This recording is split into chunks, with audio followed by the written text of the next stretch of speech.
De las pocas asesinas seriales que se conocen en la historia, las Poquianchis son de las más aterradoras y su historia sigue dejando en shock a todo el que conoce los horrores que cometieron y que convirtieron a las hermanas en el objeto de una leyenda negra que ha inspirado libros, películas y teorías de conspiración.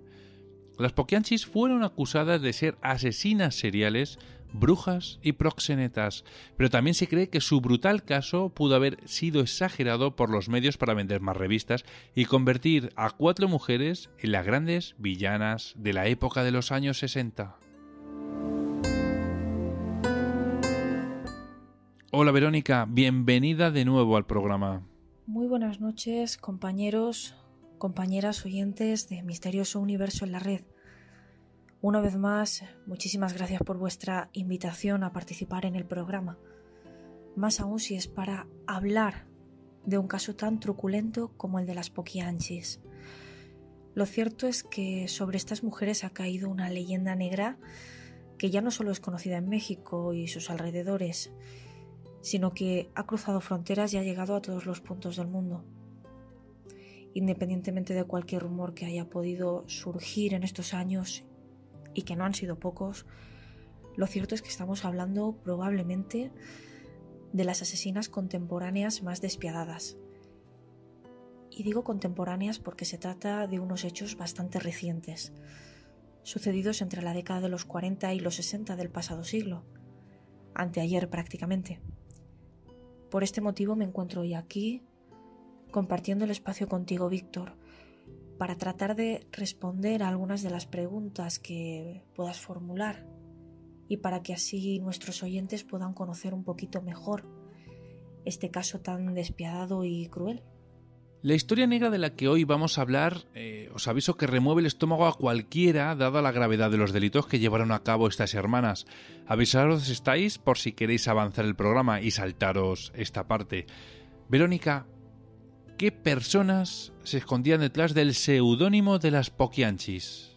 Las Poquianchis es el seudónimo y sobre todo el nombre mediático con el que se conocería un grupo de asesinas en serie mexicanas y activas entre 1945 y 1964. Estas mujeres actuaron principalmente en la ciudad de San Francisco del Rincón, en Guanajuato, México. El grupo estaba formado por las 4 hermanas de la familia González Valenzuela: Delfina, María Jesús, María del Carmen y María Luisa. Estas 4 mujeres eran dueñas de varios burdeles en Guanajuato y Jalisco, y sus víctimas serían en su mayoría mujeres a las que tenían privadas de libertad y a las que obligaban a ejercer la prostitución a su servicio. Aunque esto no es todo, porque en realidad asesinarían también a clientes y a los bebés que iban teniendo estas mujeres esclavizadas. Si bien el número confirmado de víctimas oficiales de 91, se cree que en realidad pudieron matar a más de 150 personas. En pocas palabras, las Poquianchis cambiaron para siempre la historia del crimen. Conviene apuntar que las hermanas González nacieron en realidad bajo el apellido Torres Valenzuela y serían hijas de un matrimonio muy disfuncional. Para que nos entendamos y entendáis también la importancia de la familia en este contexto, su padre trabajaba como policía para el gobierno porfirista, en otras palabras, el gobierno de derechas de la época, y tenía el cargo de alguacil, manteniéndose en el puesto aún después de la revolución. El padre era un hombre muy violento, además de prepotente y con un carácter y estilo educativo muy autoritario. Por este motivo, y además con muchísima frecuencia, golpeaba a su esposa y a sus hijos. Se cuenta que de pequeñas las obligaba a ver las ejecuciones de los presos de la zona. Y además, para colmo, su madre era una fanática religiosa, lo que probablemente empeoró la situación. Evidentemente, los maltratos en la casa González eran frecuentes, demasiado frecuentes, y llegaron a tal punto que en cierta ocasión Su hija María del Carmen se fugaría de casa siendo una adolescente con un novio que tenía varios años mayor que ella.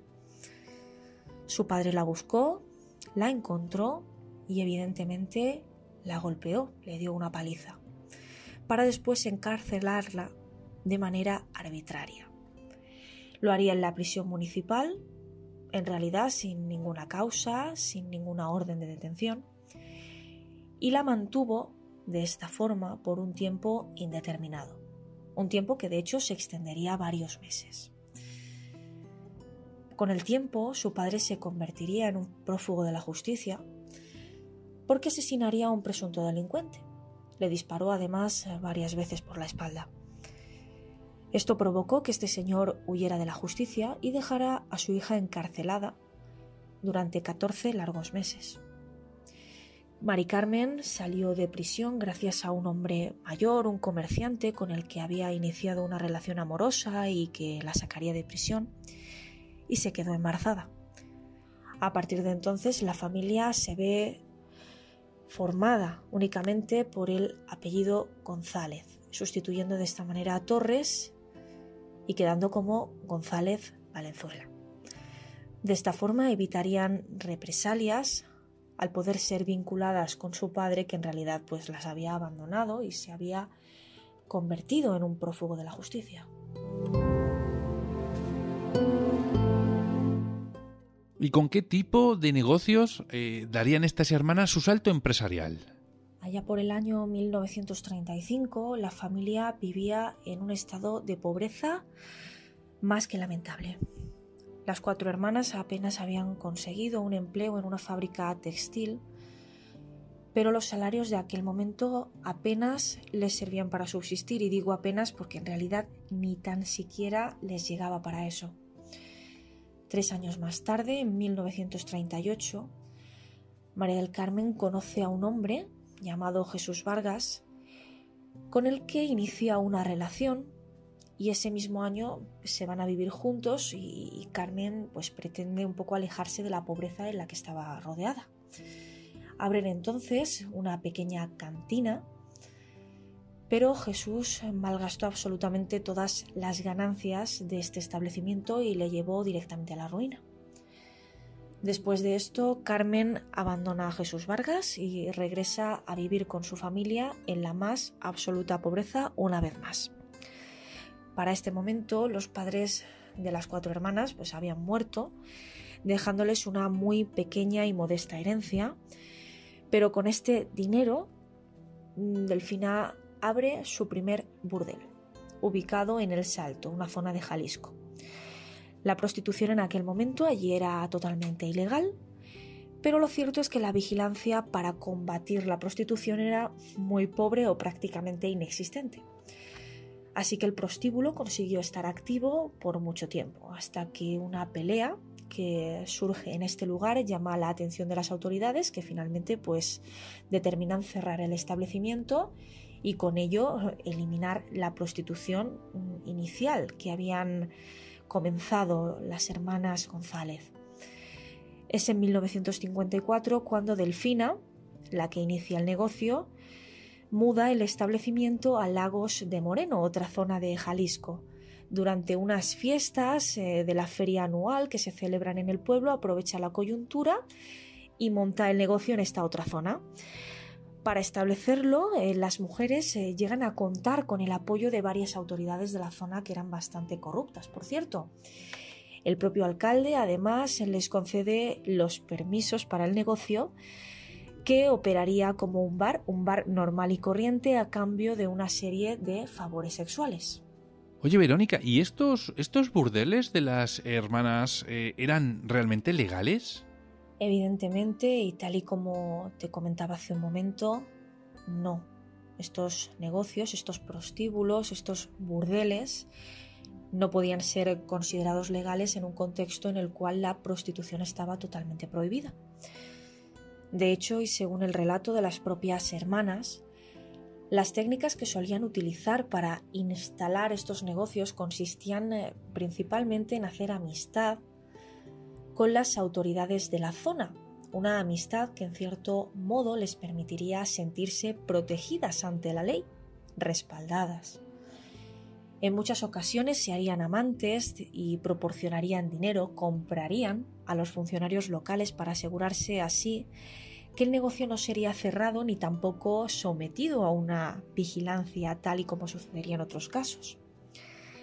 Por supuesto, ya instaladas en estos bares legales, las poquianchis contratarían a personas que recorrerían la República Mexicana en general para buscar adolescentes jovencísimas de entre 12 y 15 años, para que a través de engaños y extorsiones las trajeran a sus negocios, donde una vez entraban eran mantenidas en cautiverio, eran encerradas para posteriormente ser prostituidas.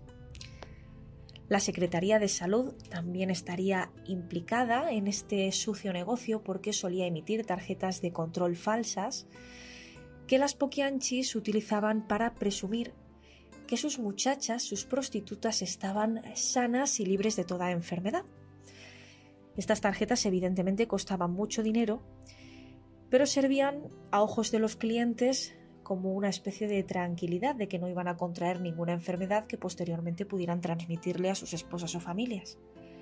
Y por supuesto, evidentemente, muchas de esas prostitutas estaban enfermas. ¿Y cuál era el modus operandi para reclutar estas nuevas trabajadoras? De manera habitual, estas mujeres eran engañadas o compradas a tratantes, es decir, estamos hablando de tráfico de personas en toda regla. El sistema con el que operaban de manera habitual en el burdel era muy similar al peonaje que se empleaba durante el gobierno porfirista y sería un método que probablemente aprenderían muy bien de su padre. Las mujeres esclavizadas estaban obligadas a comprarle a sus jefas, en este caso a las hermanas González Valenzuela, tanto los suministros como la ropa y la comida. Y lo harían además a unos precios prácticamente usureros, lo que las obligaría a acumular inmensas deudas que las obligaría a su vez a permanecer largos periodos de tiempo ahí, es decir, es como una especie de cadena que no se puede romper, un círculo vicioso que ellas conocían y que ponían perfectamente en práctica. Las mujeres entonces eran forzadas, obligadas a prostituirse para poder pagar la deuda que de una forma u otra siempre continuaba incrementándose. ¿Y sabemos cuáles eran los métodos que usaban para convencerlas de que les convenía hacer lo que las poquianchis le ordenaban? Delfina desarrollaría entonces un método de secuestro que evidentemente les dejaba unas mayores ganancias. Es como si con el paso del tiempo hubiesen ido perfeccionando sus técnicas iniciales hasta transformarla en esto que os voy a contar ahora. Lo que solían hacer estas 4 hermanas era acudir a pueblos cercanos, a enormes ranchos, en los que buscaban a las niñas más guapas, más llamativas.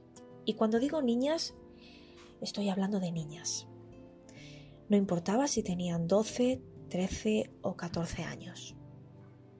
En realidad la edad no era un impedimento. Las 4 hermanas llevaban consigo a sus cómplices masculinos y sorprendían solas a estas niñas y las secuestraban. Y si estaban acompañadas de sus padres, que generalmente eran campesinos, lo que hacían era, acercárseles, ofrecerles un trabajo a sus hijas como sirvientas en un buen lugar donde iban a estar cuidadas y bien. Y los padres accedían. Las poquianchis se llevaban entonces a las niñas y de inmediato empezaba su tormento muy lejos de esa promesa de un trabajo adecuado.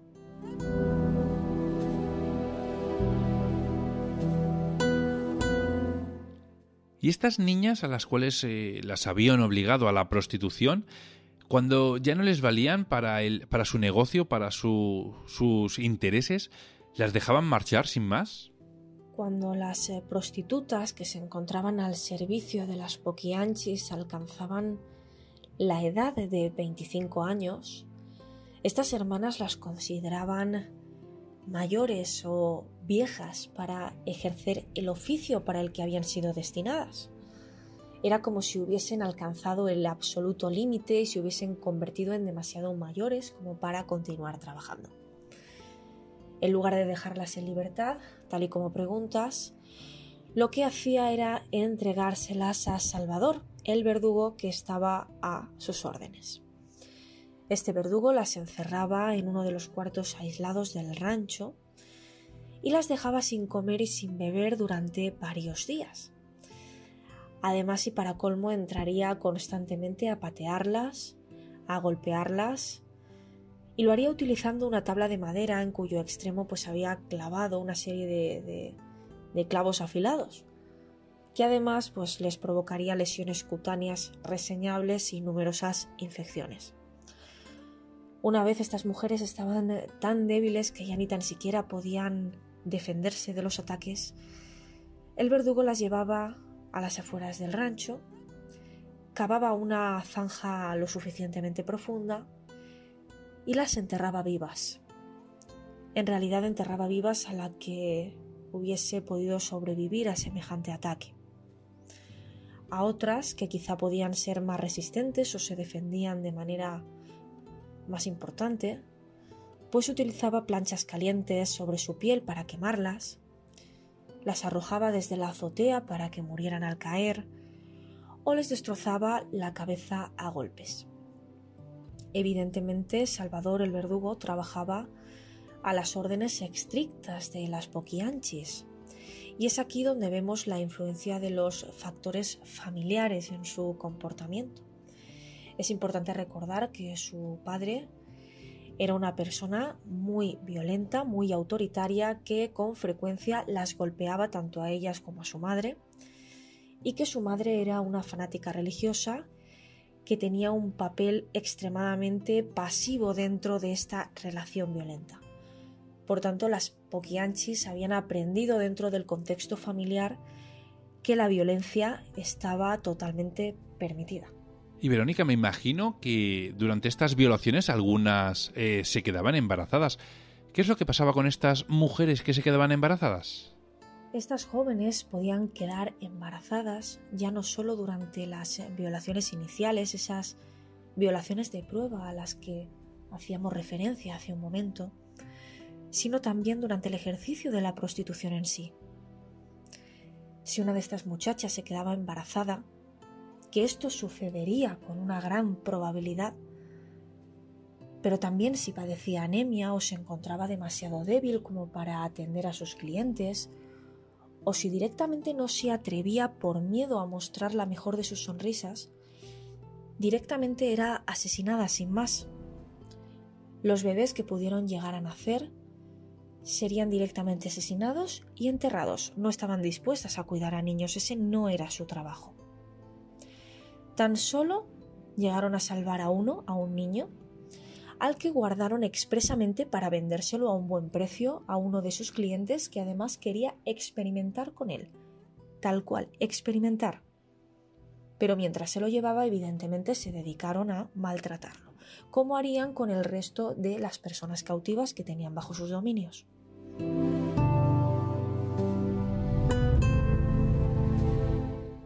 También he oído hablar de la realización de ritos satánicos por parte de estas hermanas.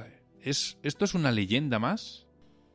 Entre los muchos mitos y leyendas urbanas que se han creado en torno a este caso, la prensa amarillista y la telebasura ha llegado a contribuir especialmente a asentar el de los ritos satánicos. Esta leyenda surge en 1963, cuando la prensa llega a afirmar que las Poquianchis llegaron a meter cabeza en lo que sería el satanismo. Parece que alguien les dijo que si ofrecían sacrificios al diablo, pues ganarían más dinero y tendrían un mayor nivel de protección al que podían brindarle las autoridades a las que habían comprado con dinero. Desde ese momento parece que cada vez que llegaban nuevas niñas, pues eran iniciadas dentro de este mundo de la prostitución a través de un extraño ritual. Primero parece que encendían unas velas que formaban una estrella de 5 puntas y que sacrificaban a un gallo. Entonces Delfina y sus hermanas se desnudaban, se untaban la sangre del animal, desnudaban además a las niñas nuevas que eran violadas y sodomizadas por los matones, que esto en realidad sí es cierto, mientras las Poquianchis contemplaban la escena con suma felicidad. Después, estos ayudantes, estos matones, llevaban a la habitación algún animal, especialmente solía ser un macho cabrío o un perro, según lo que tuvieran a mano o según lo que la leyenda también ha diferido, y obligaban a las niñas a realizar algún tipo de acto zoofílico para alegría de los que estaban contemplando la escena. Después estos hombres llamaban a las demás niñas para empezar una orgía, en la cual las hermanas también participaban. Quizá pueda llegar a ser todo un poco fruto de una leyenda urbana que ha ido creciendo con el boca a boca, aunque sí es cierto que evidentemente pues estamos hablando de unas personas bastante violentas y sanguinarias, pero quizá la leyenda urbana no llegó hasta tal punto. También es verdad que se dice que semanas después de poner en marcha estos ritos satánicos por primera vez comenzarían un negocio distinto, que le quitaban la carne a los cadáveres de las prostitutas que iban asesinando y que la vendían a kilos en el mercado. Ya estamos entrando prácticamente en el canibalismo y quizás sea ir demasiado lejos. ¿Y cómo consiguieron destapar lo que se hacía en estos aberrantes prostíbulos, Verónica? Finalmente, una de las víctimas lograría escapar y denunciar a las Poquianchis.